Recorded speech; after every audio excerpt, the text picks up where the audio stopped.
there be a more simpler question than this? Attorney general of India के बारे में question पूछ रहा है. इट रिमेन्स इन न्यूज, हमेशा न्यूज में रहता है.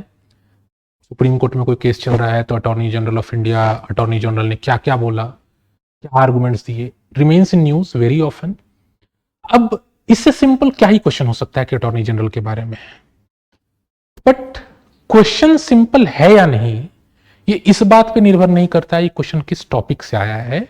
ये इस बात पे निर्भर करता है क्वेश्चन ने पूछा क्या गया है. Let me translate it. What is being, whether the question is easy or not, it does not depend on the topic being asked, rather it depends on what is being asked. So the question is, Attorney General of India plays a crucial role guiding the legal framework, ensuring sound governance through legal counsel. Question is giving two things: guiding the legal framework and ensuring sound governance through legal counsel. मजे की बात यह है कि question is giving U A statement. एक question statement दे दिया गया आपके ऊपर और उसके बाद एक क्वेश्चन पूछा जा रहा है that discuss his responsibilities, rights, limitations in this regard. In this regard मतलब ये क्वेश्चन स्टेटमेंट के रिगार्ड में एजीआई के रिस्पॉन्सिबिलिटीज, राइट्स एंड लिमिटेशंस को डिस्कस करना है. अब व्हाट विल हैपन? मिस्टेक्स. कैसे कैसे मिस्टेक्स कर रहे हैं aspirants? First mistake that they will see attorney general of India and they will go on writing everything about AGI. AGI का power, function, appointment, tenure, salary, सब कुछ लिख दिया.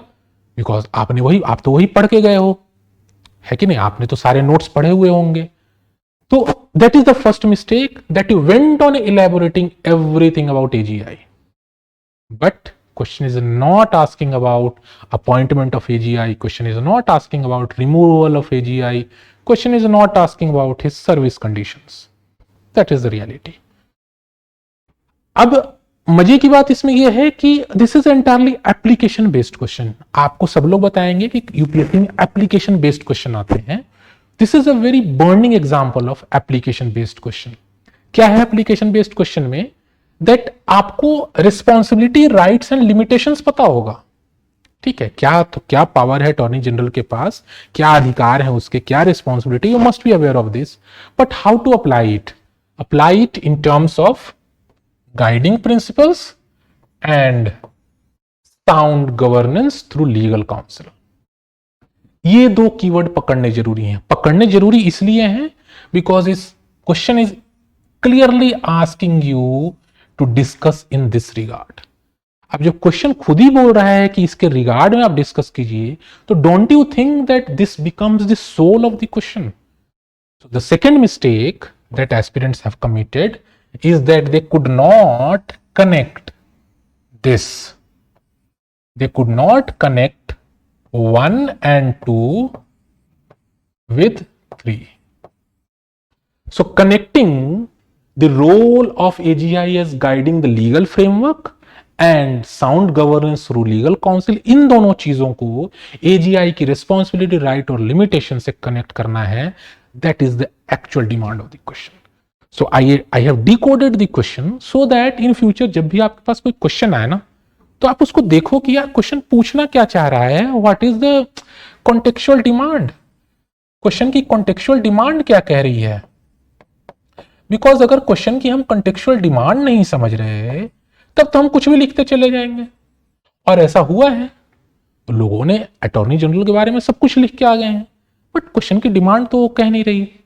सो ये बहुत जरूरी है that you do small brainstorming before writing the answer. Because चीजें आपको पता है, लिखना कुछ खास नहीं है. कोई रॉकेट साइंस का, रॉकेट का इंजन कैसे बनता है ये नहीं लिखना है. आपको जो पता है वही चीज लिखनी है. उसको थोड़ा ट्वीक करना है, थोड़ा सा उसको फाइन ट्यून करना है as per the contextual demand. सो जो आपने ब्रेनस्टॉर्म कर लिया, then you can structure your answer. The first thing is you can write an introduction.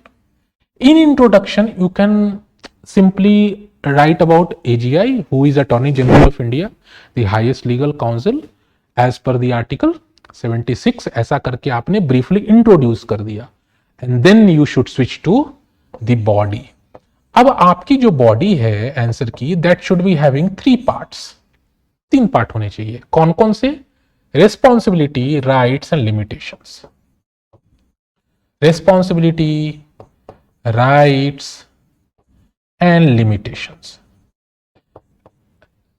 क्या क्या रिस्पॉन्सिबिलिटी है अटॉर्नी जनरल ऑफ इंडिया की? आपको पता होगा क्या क्या रिस्पॉन्सिबिलिटी है कि साहब जुडिशरी में, कोर्ट्स में यूनियन गवर्नमेंट को रिप्रेजेंट करना, कभी कोई लीगल इशू आ जाए तो यूनियन गवर्नमेंट को राय देना, to give advice. What are his rights? तो राइट्स ये हैं कि पार्लियामेंट के प्रोसीडिंग्स में ही कैन पार्टिसिपेट. राइट्स ये है कि वो रिप्रेजेंट कर सकता है जुडिशरी में यूनियन गवर्नमेंट को. राइट्स. लिमिटेशंस क्या है? लिमिटेशंस ये हो सकते हैं कि उनका जो टेन्योर है that is not fix, depends on pleasure of the president. Limitation ये है कि he is not a full time government servant, अपनी प्राइवेट प्रैक्टिस कर सकता है. लिमिटेशन ये है कि उनके views is not binding on the government. कोई नई चीज बताई हमने? कुछ नहीं बताया. जो रिस्पॉन्सिबिलिटी, राइट्स और लिमिटेशंस आपने पढ़ा हुआ है अपने बुक्स और नोट्स के थ्रू, वही चीज है. ये लिख दिया हमने. Now you need to tweak these to 1 and 2. How these responsibilities and rights can lead to guiding the legal framework. तो आप बता सकते हैं how these can lead to sound governance through legal counsel.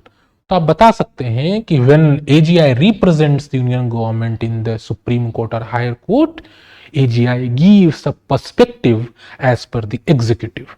Executive का किसी चीज को पे अगर एग्जीक्यूटिव ने कोई डिसीजन लिया है तो उसके ऊपर क्या पर्सपेक्टिव रहा, वो डिसीजन क्यों लिया, वो जो एजीआई है वो जुडिशरी को इस चीज से एनलाइटन करता है. यू कैन ऑल्सो राइट कि AGI can also give his or her view point and to like stop any, कोई जल्दबाजी में कोई अगर लॉ पास करने की कोशिश की जा रही है तो एजीआई बता सकता है कि ऐसे मत कीजिए, ये इसके लिमिटेशंस हैं, this law can not survive judicial scrutiny. तो ये तरीके, अगर ये सारे राइट्स रिस्पॉन्सिबिलिटीज को अगर आपने ऐसे कनेक्ट कर दिया होता गाइडिंग द लीगल फ्रेमवर्क से and governance through legal council से, कि राय दे करके how by giving council, how by becoming a guide, the AGI can lead to better governance and can lead to strong legal framework.